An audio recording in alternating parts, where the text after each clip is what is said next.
No success has ever come from the top. It is always from the bottom up.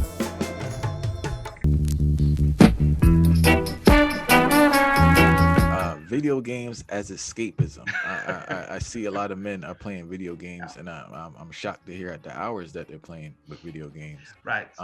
Is that an issue in Africa also? It is an issue in Africa as gadgets and games have become less expensive and more affordable and more prevalent in society. And there is something I know I'm going to upset some people, but I hope they hear me out.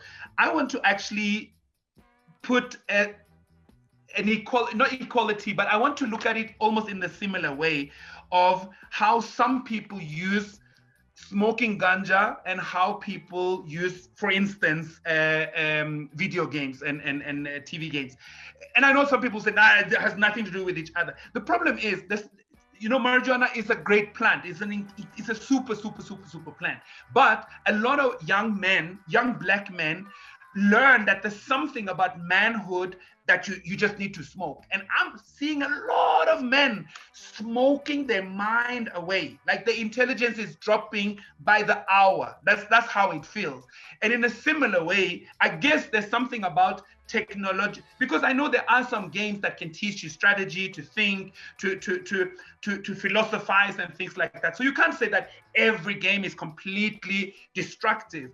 But I think this thing of dormantly just sitting and thinking that you're actually having an activity, but you're actually just pressing things on a gadget, and you think you're actually working on your problems, but you're actually just feeding yourself a substance that has healing qualities, but you're using it to destroy yourself.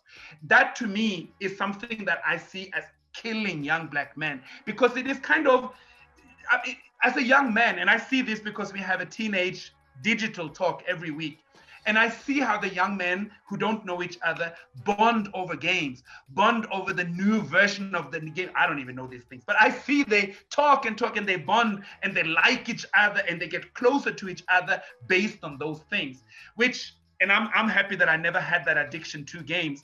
But I think when I watch young men suffering from it, I think it can really be very, very destructive.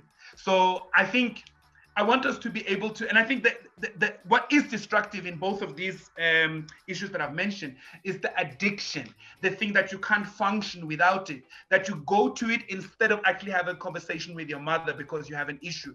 You do it instead of actually breaking up with your girlfriend because now you really have had it.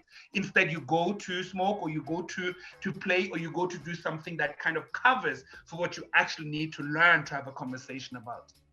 Yeah, they keep on running away from themselves, and that's one of the major things, Everybody running away from themselves, and they can bond over things that don't actually lead towards their progress. But when it comes to things that lead towards their progress, they can't bond, Well, let me hear you say mountain.